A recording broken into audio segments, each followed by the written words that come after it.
So let's do another example. We have $25,000. This annuity, the payments are $25,000 for 8 years, and this time it's at 6% instead of 12%. So again, years 0 through 8. In this case, it's $25,000. So $25,000, how much is this in nominal terms? And you'll physically be receiving $200,000. $25,000 times 8, right? And our question is, well, what would you really be willing to pay for that today? So we need to calculate these present value interest factors for each year. And again, this is just, the first term is 1 divided by 1.06 to the first. And then we just increase our exponent for each subsequent year. Finally, we multiply the payment by its corresponding present value interest factor, and we get our present value, our discounted values today. So then you add these all up, and you can see that the $200,000 of actual payments really is only worth $155,225 today. So I'd be willing to pay, you can pay me $155,000 today, or you can pay me the $25,000 spread out evenly over the next 8 years, given this 6% interest rate. I'm equally happy with both. So just a quick comparison here. You can see with the interest rate, when you take a look at this, note that the interest rate it greatly affects the future, the present value of future payments. So the bigger the interest rate, the less value we actually feel we're receiving today.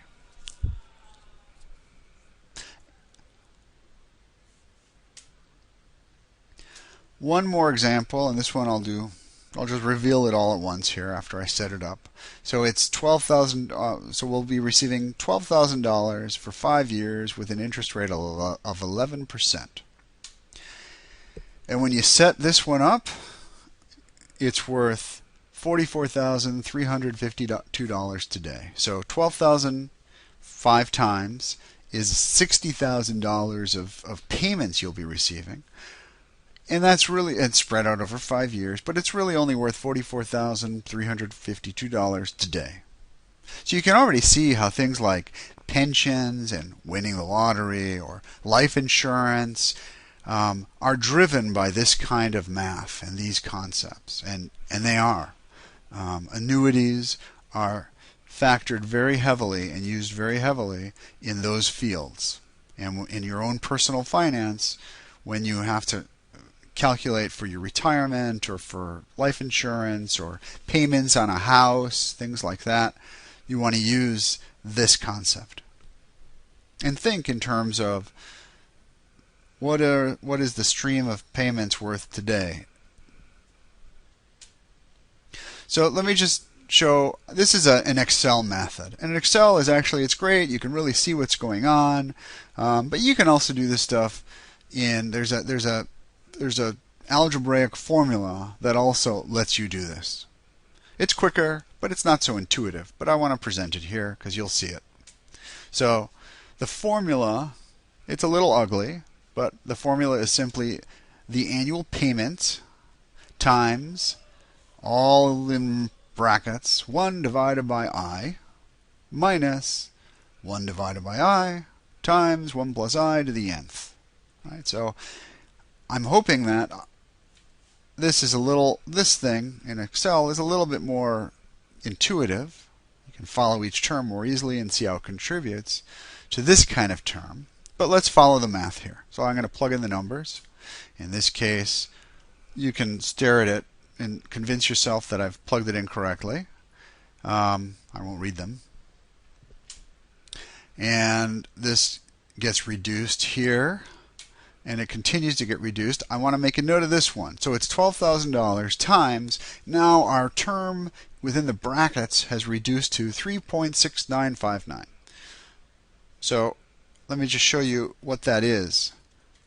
In the previous example, if you add up the present value interest factor column, 0.901, 0.812, 0.731, etc., if you add those up, you actually get 3.6959.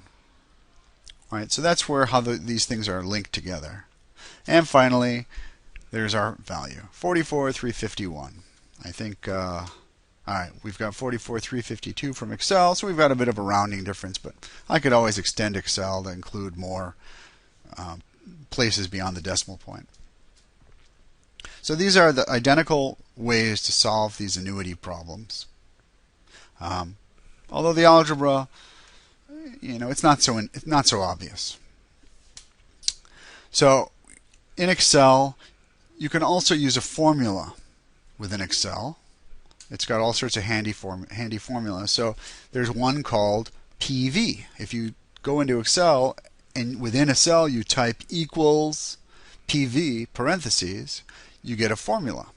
And the formula requires a rate, a number of periods, a payment, an annual payment, and then a couple of optional terms, a future value, something called a type. We won't use those right now. So when you plug in these terms, the present value, 11%, 5, 12,000, you get 44,351. So if you went to Excel and typed this in, you should get 44,351. This is a note, you would have to type in, the 12,000 should be negative.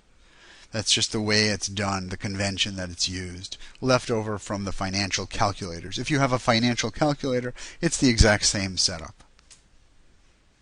So those are the main concepts and math related to annuities, right? So we went from just having two periods, today and next year, and a single payment. Then we extended that and said, well, what if we have, instead of next year, what if we have that single payment in 3 years or in 5 years or in 25 years?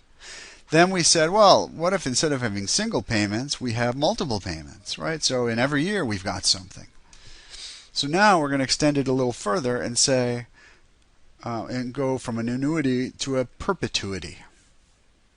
So a perpetuity is a series of fixed payments spread out evenly over time, but without end. They go on forever. So a perpetuity is simply an annuity without an end to the payment stream. So we'd be getting $12,000 a year forever, right? It sounds like that should be a lot of money if we added it all up. And we'll take a look at that in a second. So an example, $1,000 paid every year forever. So this is the example visually using the line chart from earlier in the presentation. Year 1, 1,000, year 2, 1,000, year 3, 1,000, year 4, year 5. We'd be here a long time if I counted it out. Dot, dot, dot. It just goes on forever. So you might be saying, well, who is going to agree to make a payment forever? It seems like this has no bearing in the real world. I mean, it might look nice mathematically, but who cares?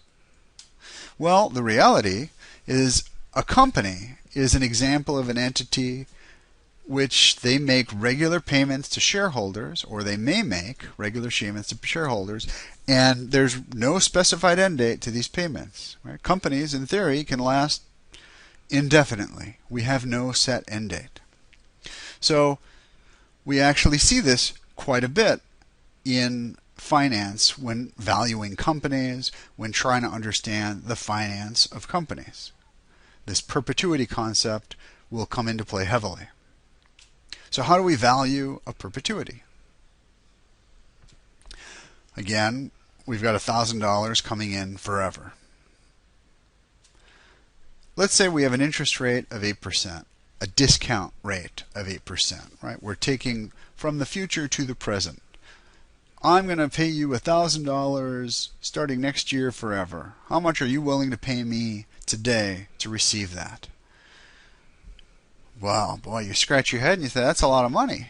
I mean, it's infinite, isn't it? I don't have that kind of money. Well, fortunately, it's actually, when you factor in the time, it reduces to a specific amount. and it's surprisingly small. So here's how it works. So we have 108, right? We divide by 108 to the first, we divide by 108 to the second, we divide by 108 to the third. Okay, hang on a second. Now what do we do? All right. Well, we need a totally different methodology, and I'm going to give you a very simple formula. So fortunately there's a simple algebraic formula for calculating the present value of all those infinite payments. And it's simply this. The present value is equal to the payments, the annual payments, divided by the interest rate, which is simply, in this case, $1,000 divided by 8%, which is $12,500. So in this case, you'd be willing to pay me $12,500 today for me to pay you $1,000 every year forever, given this interest rate of 8%.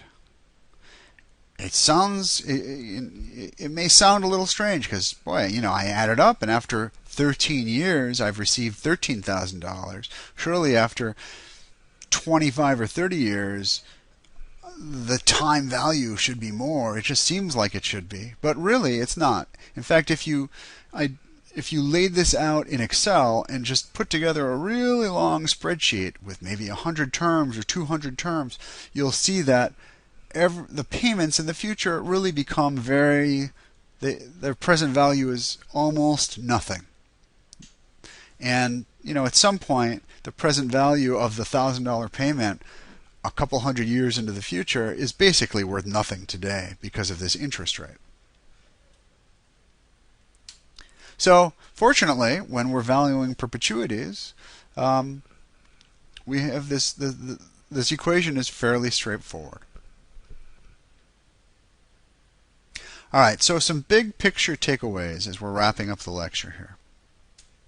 So when we say that the present value of X dollars equals the future value of Y dollars, we are really saying that those two cash amounts are identical.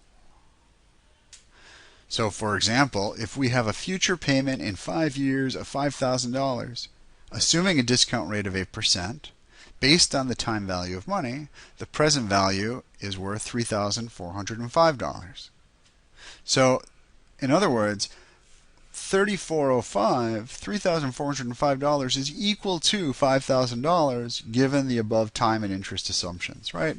I don't care. You can pay me $3,400 now or $5,000 in 5 years, if we agree to this 8% interest rate. I'm equally happy with either.